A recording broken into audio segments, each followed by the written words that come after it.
Hello and welcome back to London Cycle Routes. Today I'll be showing you how to cycle from Islington in North London to Liverpool Street in the city. This ride takes about 10 to 15 minutes and you can do the whole thing on quiet streets and protected cycle lanes. This is a journey that would take a lot longer by public transport, probably about 25 minutes, so you really are saving a lot of time by cycling this one. It's surprising how close these two places actually are if you're used to taking the tube or the bus. As always, if you find the video useful or you enjoy it, then don't forget to subscribe to the channel because I post new ones like it every week. And see the description below for a map of the route which you can download and use on your favourite device. Alright, let's get going. So we're starting right in the middle of Islington on Essex Road behind St Mary's Church, and we head right down Packington Street. This street is part of the St Peter's Low Traffic Neighbourhood that Islington installed at the beginning of the pandemic, and as you can see there's very little traffic about. As you can probably imagine from the layout of the road, this used to be quite a busy thoroughfare, but it's not anymore. It's a quiet street and you can see there's people stopping and dawdling in the road, and we're cycling down here no problem at all. Obviously, as you can see from that van, there's not zero traffic. People can still access their homes, but it does make things a lot easier for cycling. You just keep following Packington Street down and you come to Packington Square, which is filtered with these bollards, and then it turns into Canal Side Square as well. And it's really the same story. This is really just quite a nice area where there's very little traffic at all. This street is one way, but it's actually two way for bikes, so you can do this in the opposite direction. We're going over the Regent's Canal now on Packington Bridge, which is a pedestrians and cycle bridge. Really nice, useful cut through.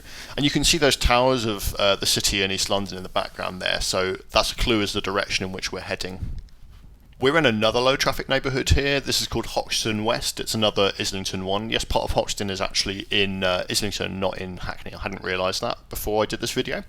And yeah, it's a similar story. This street, you can see from the design, it's very wide and it's meant to accommodate traffic, so it hasn't been updated. Perhaps in the future the council will, make wider pavements and make the street more appropriate for the level of traffic it now enjoys if the LTN stays. You can see all those traffic lights there have already been blacked out, and here's one of the filters that's keeping the traffic out, so that prevents through traffic from going through. And there's just people crossing the street and using it as a sort of a public space rather than a highway, which I think is a great thing. We're now coming up to City Road, and this has a special crossing for cyclists, so you can see there's actually a sort of cyclist level signal which we can use.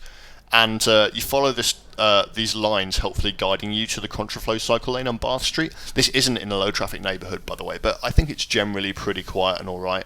It's one way for cars, two way for bikes, as you can see from this little contraflow here. There is one problem on this street, however, and it seems to have a problem with people illegally parking on the double yellow lines on the other side. There's a couple, so you can see there these cars are swerving around the parked cars, which shouldn't be there because it's a double yellow. And they're occasionally straying into the cycle lane. I did have a bit of a problem there, so do be careful there. We have a similar thing here where we're crossing Old Street, and the contraflow here is actually protected. There's a nice curb. It's really quite handy. It's only in one direction. In the other direction, you would just be cycling on the carriageway. But I think the one-way nature of the street means that there's not really going to be that much traffic on it. It's generally okay.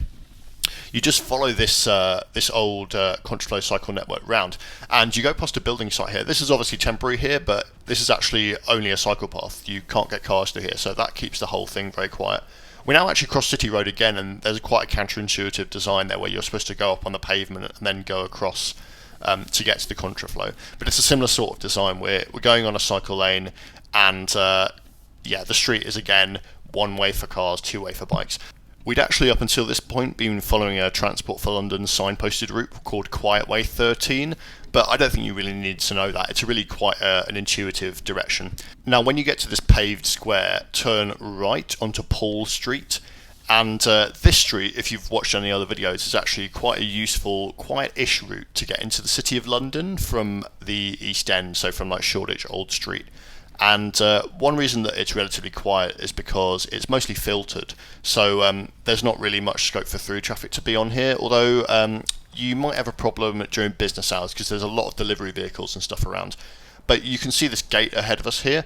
That's no entry for cars, but there's a helpful cut through for cycles there as well. So that's what's keeping the street quiet, and it turns into Wilson Street after the gate.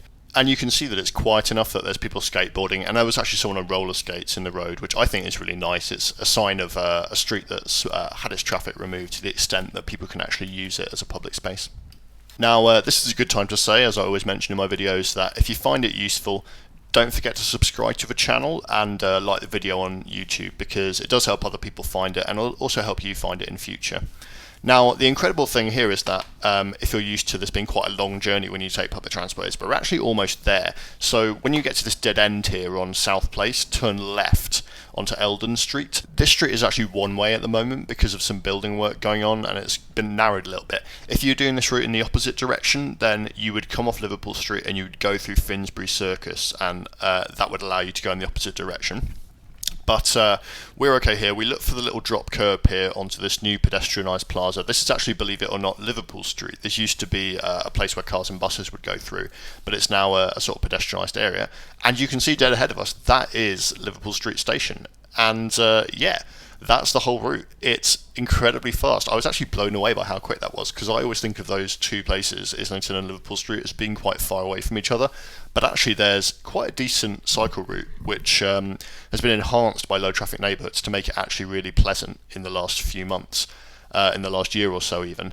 And yeah, you can do that route in no time at all. It actually took me 12 minutes to do it, but I say it's 10 to 15 just in case you might be going a bit slow, or you might be unlucky with the lights or something like that, or say lucky with the lights. But yeah, thanks very much for watching, guys. Don't forget to subscribe and check out the other videos, and I'll see you again next time.